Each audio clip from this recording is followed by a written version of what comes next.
quick video lesson on Richard Nixon, Gerald Ford, and Jimmy Carter.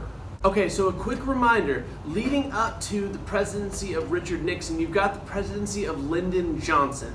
Lyndon Johnson's presidency was defined in some part by the Great Society, his big batch of social welfare programs, but then also the Civil Rights Movement as well as the Civil Rights Act of 1964, as well as the Voting Rights Act of 1965. But Lyndon Johnson's presidency is defined much more by the Vietnam War and his decision to bring America into this war with the sort of fuzzy information that he had on the Gulf of Tonkin. Lyndon Johnson involves America in the Vietnam War because of the events in the Gulf of Tonkin in 1964. That war, by the time that Lyndon Johnson is done with his presidency, that war is incredibly unpopular. Lyndon Johnson has chosen not to run again. And on top of that, in 1968, the year of the presidential election, the streets seem to be going insane. There are race riots, there are protest movements with the counterculture movement that we discussed in class, and a candidate is going to step in and say, listen, I will restore law and order, because a silent majority, and this is the term that he's going to use, a silent majority doesn't support that craziness in the streets. A silent majority just wants peace, quiet, law, and order, and that is Richard Nixon. Remember, Richard Nixon is a presidential candidate from 1960. He lost to JFK in 1960, but just barely. And Richard Nixon's political career had been kind of written off for dead, but Richard Nixon wins the election in 1968 by promising almost kind of a return to normalcy, to borrow Warren Harding's phrase from 1920.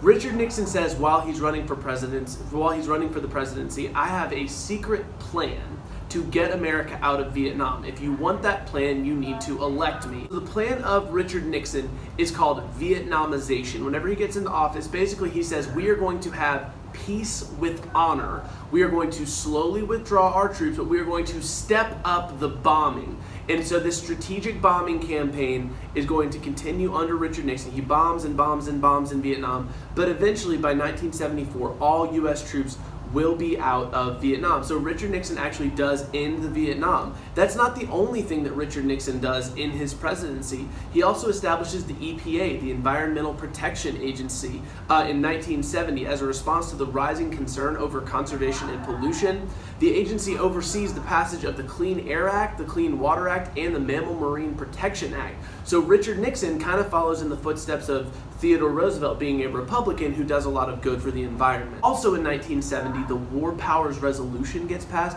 that's basically going to limit the amount of power that a president has to send an army overseas and keep an army overseas. This is, of course, in response to what Lyndon Johnson did with the Gulf of Tonkin resolution, where he was essentially given full reign to go and execute the Vietnam War however he saw fit, and that didn't work out very well. Also under Richard Nixon, you get Title IX, which establishes equality for women in sports, and then also you get the actual moon landing under Richard Nixon. It was JFK's baby, but of course by this time JFK has passed away, and the actual moon landing coming back home happens under the presidency of Richard Nixon. All of this, Richard Nixon normalizes relations with communist China. This is called Nixon's famous Nixon goes to China moment, when Richard Nixon, in an attempt to sort of thaw the Cold War a little bit, makes a trip to China, and because of his past as an anti-communist, no one is really able to attack Richard Nixon and say, you went to China because you're a communist. So when Nixon goes to China, he normalizes relations with China, and in doing so kind of frays the relationship a little bit between China and the Soviet Union, and this goes a long way to thaw out the Cold War. Also under Richard Nixon, you get SALT, the Strategic Arms Limitation Treaty, which is another step with the Soviet Union toward thawing out the Cold War. Richard Nixon meets with Soviet Union leader Leonid Brezhnev, and basically they make a step to say, hey, let's start to calm this thing down, the Strategic Arms Limitation Treaty, SALT. But for all of the accomplishments of Richard Nixon, and there are many when he was in office, the thing that it all pales in comparison to is the Watergate scandal. When under perhaps the advice of Richard Nixon, perhaps the orders of Richard Nixon, we don't know, 5 burglars break into the headquarters of the Democrat National Committee, the Watergate Hotel, and they attempt to put bugs and tape recorders in and around the headquarters of the Democrat National Committee. But these burglars get caught, and it is found out that they are tied to the campaign to re-elect the president, aka CREEP, a pretty rough acronym there. But these burglars are tied to the campaign to re-elect the president of the Richard Nixon's re-election campaign. Richard Nixon says, listen, I had nothing to do with this. My campaign workers did something foolish. They shouldn't have done that. It's no big deal. More and more starts to come out about what the president knew and when he knew it. What did Richard know about this Watergate break-in? And slowly but surely, with a drip, drip, drip of information, it comes out that Richard Nixon may not have ordered the Watergate scandal or the Watergate break-in, but what he did do was assist in covering it up. Because Richard Nixon had tape recorders in the White House, and those tape recorders, the Senate Watergate Committee, basically the group that's investigating it, basically says, hey, you have to turn over those tapes that you have in the White House. Eventually, Richard Nixon tries to say, hey, I have executive privilege, I'm the president, I have a lot of classified stuff on those tapes, I'm not turning those over to you. But eventually it is ruled that he has to. When he turns it over, the smoking gun tape is found, as it's known, the smoking gun tape. And that tape reveals is Richard Nixon offering and basically saying, hey, give the burglars $1 million each to stay quiet. Come in. Richard Nixon, facing certain impeachment because of these revelations, resigns. Richard Nixon will be replaced by Gerald Ford, his vice president, and one of the first things that Gerald Ford does as president is to pardon Richard Nixon of any potential criminal wrongdoing in the Watergate scandal. This is a massively controversial thing that Gerald Ford does because a lot of people say, listen, if Nixon broke the law, he deserves to be tried for that.